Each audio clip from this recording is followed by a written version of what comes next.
Para saan kaya itong senior citizen at lifeline na dagdag singil ng Meralco? Teka, meron nga.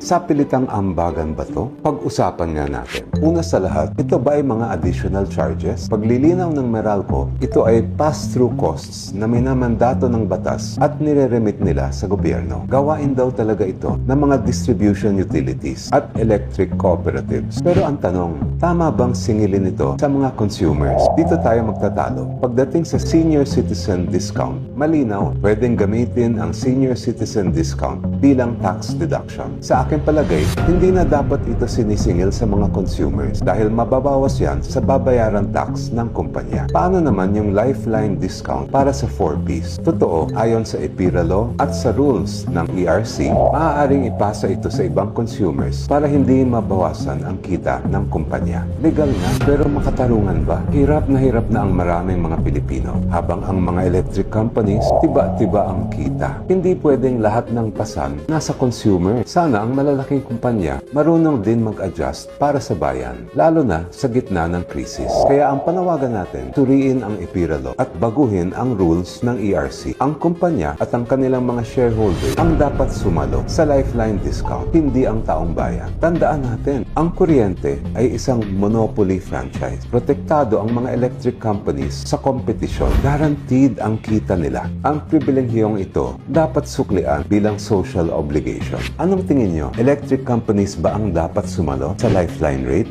Pag-usapan natin sa comments and follow for more updates.